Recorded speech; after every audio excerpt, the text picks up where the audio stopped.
5 seconds to the open. Ladies and gentlemen. The following program is based on speculation and conjecture. Let's get sexual. Oh! Giggity. Not like that. Kids sex tips, prevention tips. This is very maturely done. It's very helpful. It gives a lot of information about who can contact if you need advice. It's time for Afternoon Delight with Aimee Reece. Hey, welcome back to UCO's one and only Afternoon Delight, where we talk about sex, and more sex. I'm your host, Aimee Reece, and this show's brought to you by, well, me, because I don't think sex is talked about nearly enough. On today's show, in light of Breast Cancer Awareness Week, we'll be talking about breast cancer awareness, discussing sex with your family, talking dirty, and of course, the sexual position of the week. So let's get things started. As I said, since October is National Breast Cancer Awareness Month, and this week is Breast Cancer Awareness Week on campus, I felt that it was only appropriate that we talk about it today. I asked some people around campus how they feel about breast cancer awareness, and this is what they had to say. Breast Cancer Awareness Month is important to me because I've had friends stricken with breast cancer, and I think it's important that people are aware and they get their checkups, and when found early enough is very preventable and very treatable. Thousands of women going through it right now, and we don't even know. Breast cancer is a bad thing, and the more you know about it, the better you can be prepared to fight it. Breast cancer awareness is important to me because not only does it affect women, but it affects men as well. Some people don't know that. And it's a hardship on not only the woman, but on her family as well. Because more and more women are being affected by this disease today, and early awareness will help them in the future. Stick around for more answers after Shaggy. Open up, man.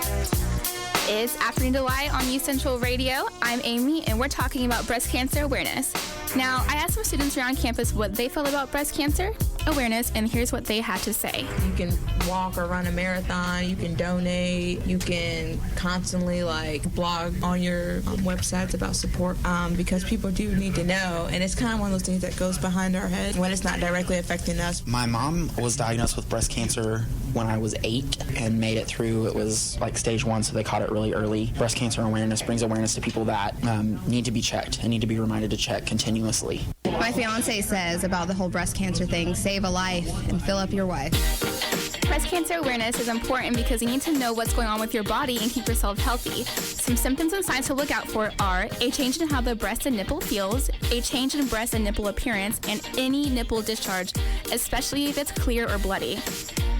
Self-examinations are the easiest and most convenient to do because you don't have to go out of your way to get them done. They should be done once a month, in the shower, in front of a mirror, or lying down. NationalBreastCancer.org has information and goes into detail about symptoms and how to properly self-check, so log on if you have any questions. Up next, we're getting down and dirty with another way to make your sex life spicy. This is Afternoon Delight on U Central Radio. And we're back on this beautiful fall day with tips on how to talk dirty. This list is brought to you by an article from Maxim.com and a few lovely UCO students. Talking dirty in the bedroom can be absolutely amazing or super creepy. If it's something that you think you could be into, then talk with your partner and ease into it. You don't want to freak them out and kill the mood if the language is a little too tangy for their taste. Here are some do's and don'ts to use. Don't force it. Do say things to boost their ego. Don't overplay it. Do make them feel good. Don't talk too much. And of course, do stay tuned on U Central Radio for more dirty tips on Afternoon Delight. Afternoon Delight is on UCO's Best Mix. It's Aimee, and once again I have Ryan Young with me. What's up, Ryan? Oh, hello. Thank you for having me.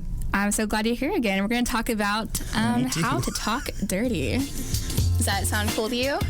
I call it getting in the mood, or pillow talk. Pillow talk? Good deal. All right. Well, for you listeners, if you're interested in talking dirty but aren't really sure how to get started, I have a few phrases and keywords to use. Is it I get it? Yeah, I get it. I mean, I'm just kidding. It's on the list, so we can add it. Oh, Lord, no. All right, so the first one is, what do you want to do to me? It's yours. Do whatever you want. You're the best. And that feels so good are basic phrases to get the job done. I hear quite a few of those. A lot. Yeah? They're the best ones to use because they're just the most basic ones, but they work the magic, right? Which ones do you use, Aimee? Anyway, so some key verbs to use are lick, suck, bite, smack, rub, grab, squeeze, grab, and spank. I like grab. And of course, if you can't think of anything to say, just moan. As long as your partner knows they're doing a good job, then I think it's, a good sex sesh. I'm sorry. Whoa. What did you call it? A sex sesh. A sex sesh. Have you heard that before?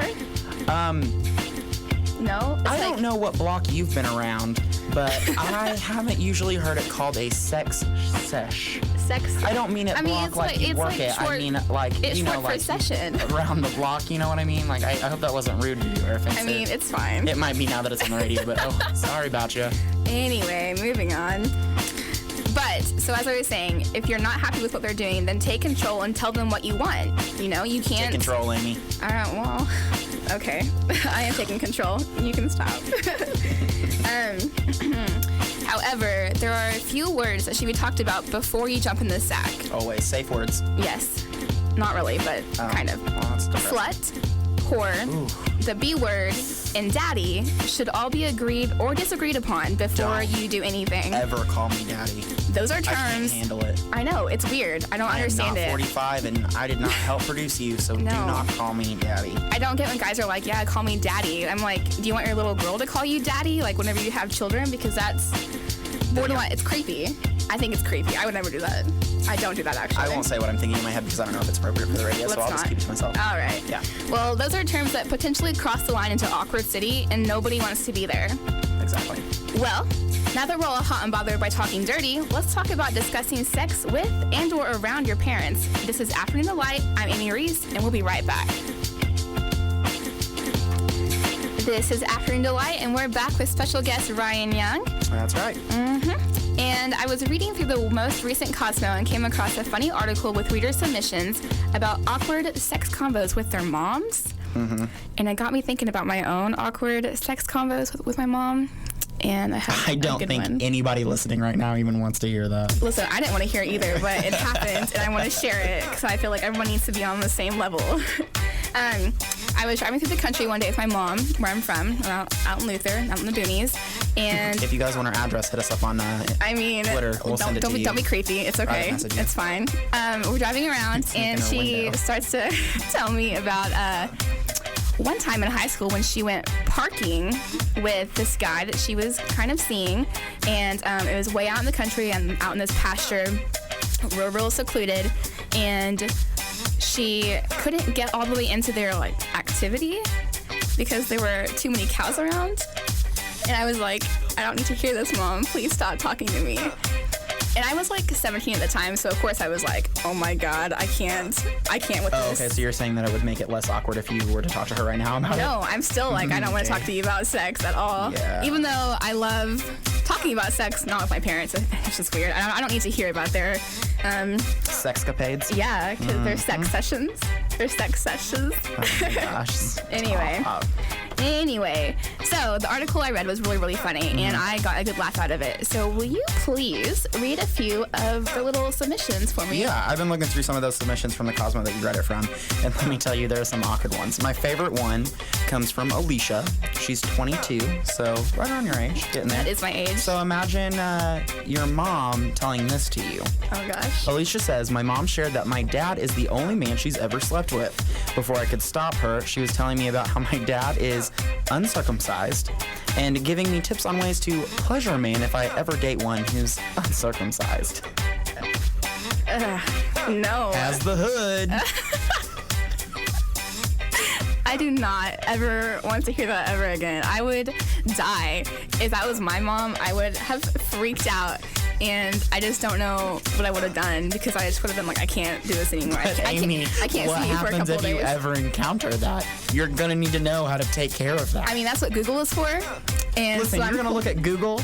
Just listen to your mom. She's been through it. No. You don't want to get down to the nether region and then go, oh, God.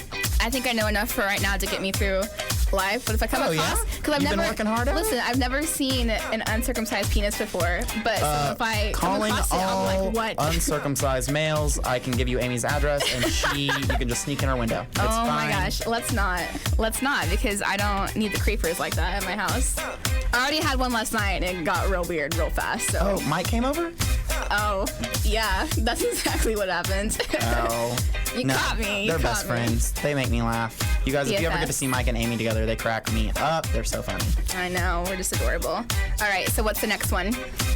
Okay, so the next and last one comes from Danny D. She's 21.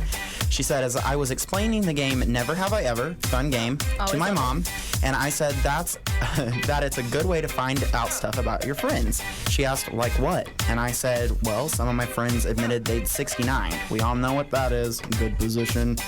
And she said her mom responded, hasn't everyone? And then she goes on to say, my mother prude shamed me.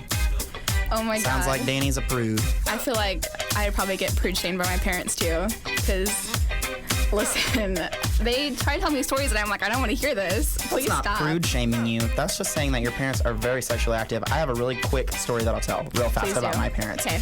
When my dad and my stepmom first got together, very first got together, they were real happy, like little rabbits. Oh, yeah? And one time I went to visit and I could hear them, and so I just went to the garage and slept in the car for the night. Oh my God. It was real. Imagine that. Bless your little heart. I was hurt at a young age, guys. I'm just kidding. No, but it's definitely. And my dad's just he needs to stop. He gets crazy. They went to France and they were trying to tell me about their France trip. Oh. I said I didn't want to hear about it. You know, when in Paris. When in Paris. Yeah. I don't know. I don't know about that. The baguettes will. I don't know. That was a terrible. Don't ever. Not again. That was a major stretch. Don't ever. Not again. Yeah. Aimee, do you like the baguette? Not the ones with the hoods. Move on. Maybe I do. Maybe I do. I like the baguette to be out of the package. Okay. Anyway, we have the sexual position of the week coming up right after A Little One Direction, which is my favorite, as Mike knows. It's Aimee Reece on Youth Central Radio for your afternoon delight. I finally got the courage to go buy the Kama Sutra book from the bookstore this past week. I got quite a few weird looks, but you know what? YOLO, right? YOLO. Have to have this book for something, so might as well get it now. So the position of the week is drawing the bow. The lovers the lovers form an X with the woman facing toward her partner's feet and her legs extended behind her. She raises one leg and he enters her, bending slightly at the waist. To make this position work, you need to hang on to each other. The man must hold on to his lover's shoulders. Although it's unlikely to become your favorite position, it has value and is a good place for a change of pace. I've never personally done this one before, but it sounds like fun. What about you, Ryan? Listen, I'm not trying to burn that many calories. No? Okay, so... Doesn't it sound interesting to you? Nope, that's way too much work. Nope, I'm good. All right. Well, if you're feeling up to it, try it out tonight, and you can let me know how it goes on Twitter at Aimee Reece is my Twitter handle. Capital A, capital R. Yeah, blow it up because and if you I love Twitter. Tweet at me at RP Young, I'll send you Amy's address. Oh, awesome. That sounds cool. You can also check out U Central Radio on Twitter at U Central Radio. Is that the Twitter handle? Yep. And when cool. you hashtag us, when you tweet at us, definitely hashtag hoods. Oh my gosh. Do it. You guys. All right. YOLO. Exactly. All right. Well, thank you so much for tuning in today. I hope you've learned something and are inspired to try something new. I will be back next week with more interesting topics and new guests. Educate yourselves, practice safe sex. I'm Aimee Reece, and this is Afternoon Delight on U Central Radio.